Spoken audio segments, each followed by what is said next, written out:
A few weeks ago, I was called out on an emergency call in the middle of the night, and I did the emergency call, and when I was driving back, I was coming home, and a deer jumped right out in front of my van, and it startled me so much that I slammed on the brakes so hard that my entire van shifted on the road. I was grateful someone wasn't coming in the other direction. I was preaching this homily last night, and I was telling that story, and 4 people on the way out came and told me that they actually hit a deer in the course of the past couple of weeks. So this homily is not about deer, but it's about what that reminded me of. I mean, I wasn't expecting it to happen. And the suddenness with what had happened could have changed things instantly for me. I always say life can change for us in a moment, in an instant. How quickly life changes, particularly when we're not prepared. And that, my dear friends, is the theme of the Advent season. You see, you've heard this call and this challenge in your life many, many, many times. The problem is that we don't ever really believe that it's going to affect us personally. I remind you about Father Rush, when Father Rush was with us. The last homily he delivered from the pulpit was about being ready, be alert, be alert, be alert. And 3 days later, the Lord called him home. So the scriptures in the Advent season challenge us, be alert, be ready, and be vigilant.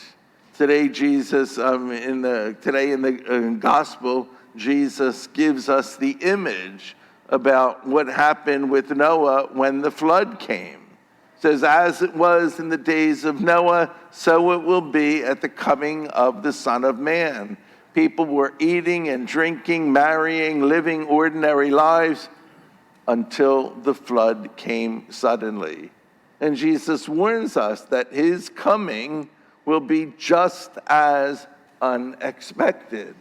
See, the Advent season, my dear friends, isn't just the 4 weeks to prepare for Christmas.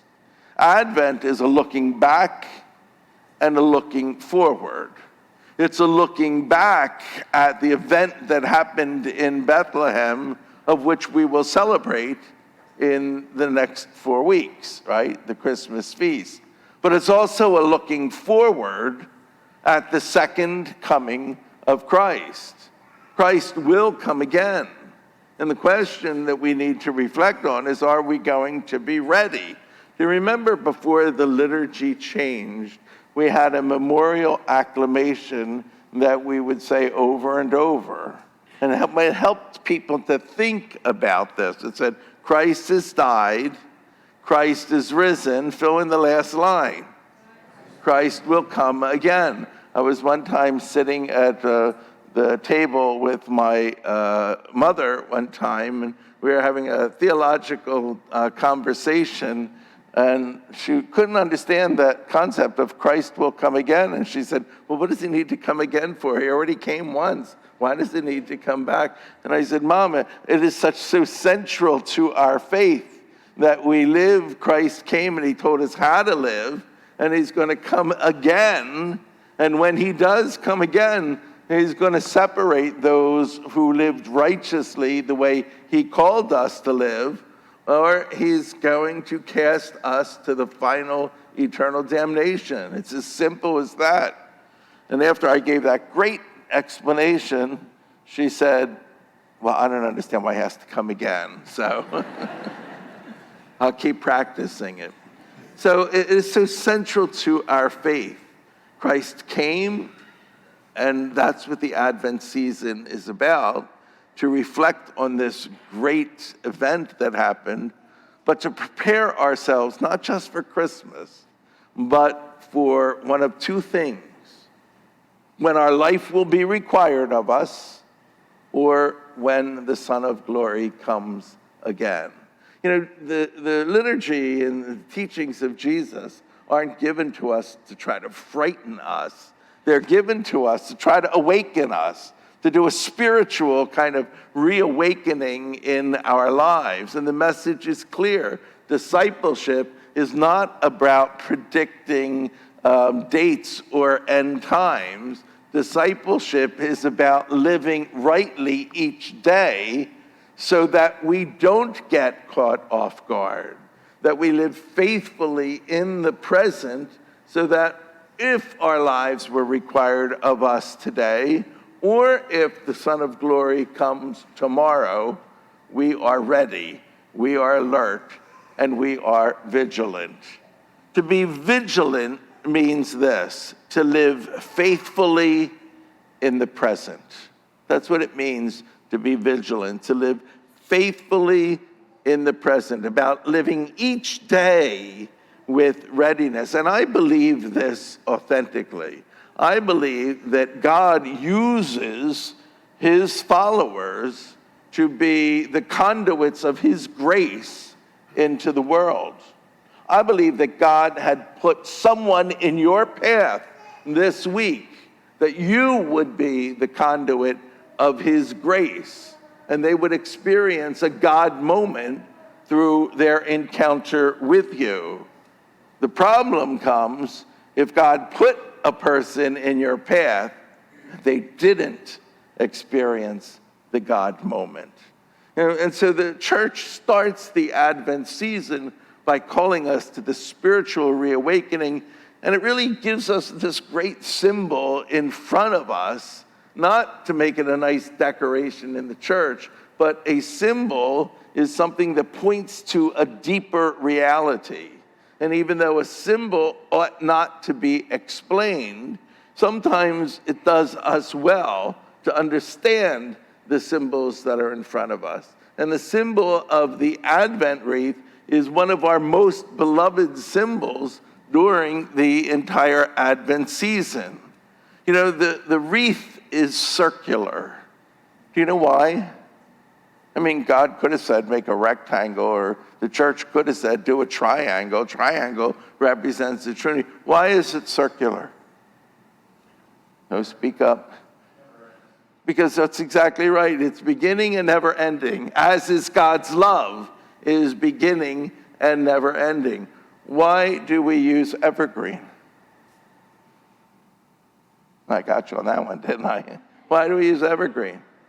In your yards, what stayed green?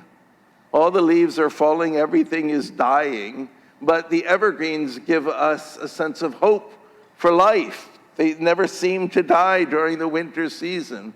And the evergreens remind us of that sense of hope, that sense of renewal, that sense of God's everlasting love that is always with us. Why are the 4 candles on the Advent wreath? Each one represents something that gives us a theme to reflect on each week. The first candle that we light is, I said to Deacon just before Mass, do you know which candle to light when we light the candle at during the liturgy? He said, yeah, the tallest one. The first one that we light is the one opposite the rose-colored candle. Now, if you really want to annoy Father Infante, when that Sunday comes, tell him how much you love his pink vestments. I mean, you will send his, the hair, well, I can't use that image. Can use the hair on the back of his neck will just stand right up. But don't tell him I told you to say that. The tallest candle, the first candle, is known as the prophet's candle, and it symbolizes hope, because the prophets had great hope in the coming of a Messiah. So the first candle, the prophet's candle, is known as the candle, and the theme that we reflect on during the entire week is our hope in the Lord for his coming. The second candle, the next purple candle, is known as the Bethlehem candle, and it symbolizes faith. The faith that we have in a God who has come to save us. That's why we call it the Bethlehem candle. The third candle, the rose-colored candle, is known as the shepherd's candle. And you see this kind of shift in the Advent season where the theme that we reflect on is joy, the joy that the shepherds had when they discovered the Messiah in their midst. And the last candle, the last fourth candle, we call the angel's candle. And that candle symbolizes peace, that sense of peace in our life that only Christ can bring us. So those great themes that we have, hope and faith and joy and peace, remind us of the way that we're really called to live our lives. And let me suggest these recommendations to you to make sure that there is a spiritual awakening in the Advent season. It's not just about the cookies that we're going to bake to be ready for Christmas. It's about the heart that we're going to prepare to be ready to make that the trough for the Lord on Christmas Day. So each day, begin with a simple daily prayer of readiness. I want you to repeat this after me. Lord, help me to be awake to your presence today. Lord, help me to be awake to your presence today. Say it again. Lord, help me to be awake to your presence today. One more time. Lord, help me to be awake to your presence today. They say if you say something 3 times, you won't forget it. Start your day off with that. It takes no more than 15 seconds. But then at the end of the day, try to reflect when throughout the course of the day, you could have experienced God's presence in a very unique way, or that God wanted you to be the conduit of his grace in the course of this day. Second, make an Advent wreath for your home, and each day choose a scripture passage to read. You don't have to be creative. Turn to the last page in the bulletin, on the children's page of the bulletin, and there's a scripture passage identified for each day. It'll help you to do 2 things. It'll help you to find things in the Bible, but it'll help you to reflect on the meaning of this season. Light it every day when you're having dinner or a quiet time of prayer. Third, each week in Advent, do some kind of act of charity. It doesn't have to be something grand, but some kind of act of charity so that you can be God's grace. You can make a difference in someone's life.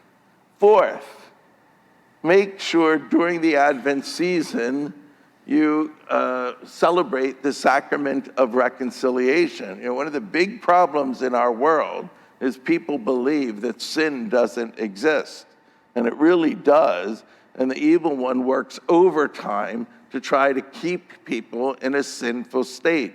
Every Wednesday night, the first 3 Wednesdays of Advent, we will open the doors at 7 p.m. so that you can celebrate the sacrament of reconciliation. You know, if you come on just on Saturday evening before the Saturday evening Mass, we have to stop at a certain time so that the priest can be ready and so that people aren't missing Mass, right?